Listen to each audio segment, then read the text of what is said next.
আমার ফোনটা যদি আমি খুলি আপনাকে দেখাই, এখানে 3,000 4,000 করে মেসেজ আসে। আমি সব তো দেখার সময় পাই না, যে কয়টা স্ক্রল করার সময় পাই। ম্যাক্সিমাম সমস্যা, ভাই হস্তমৈথুনে অভ্যস্ত হয়ে পড়েছি, ছাড়তে পারি না, কি করব। ভাই বিয়ে করতে চাই, সামর্থ্য নেই, কি করব। ভাই আমার স্বামীর সাথে বনিবনা হয় না, কি করব।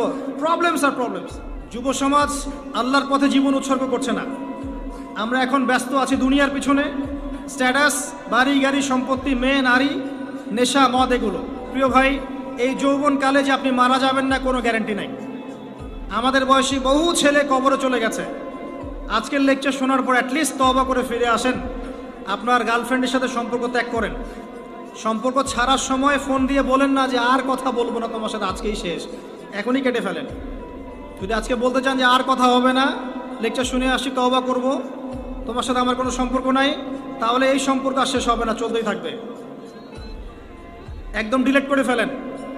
পড়াশোনা করেন, 5 ওয়াক্ত নামাজ পড়েন, আল্লাহ রাস্তায় সময় দেন, হালাল একটা রিজিকের সোর্স খোঁজার চেষ্টা করেন।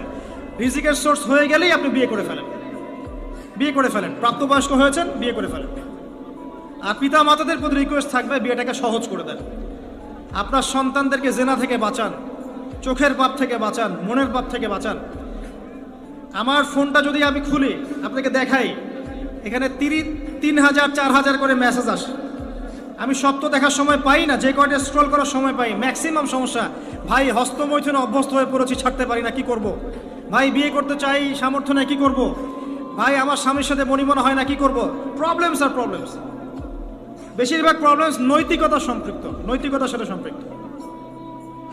যখন আপনি দিনের কাজে ব্যস্ত থাকবেন, দুনিয়ার বিষয়গুলো আপনার কাছে তুচ্ছ মনে হবে, তখন দেখবেন এইসব সমস্যা আপনার সাথে নাই। আপনি দিব্যি নামাজ পড়ছেন, রোজা রাখছেন, কোরআন তেলাওয়াত করছেন, দাওয়াতি কাজ করছেন, আপনি ভালো থাকবেন। একটা রিজিকের সোর্স বের করার চেষ্টা করেন, একটা নেককার মেয়েকে বিয়ে করে ফেলেন। এই জায়গায় অস্থির হয়ে সিদ্ধান্ত নেবেন না। একদিন বলেছি এক লেকচারে, আবার বলছি, বোরখাওয়ালা মেয়ে দেখলেই পাগল হয়ে যায় না। ঠিক তো বলছেন। সব বোরখার পিছনে প্রকৃত দিনদারিতা কিন্তু থাকে না।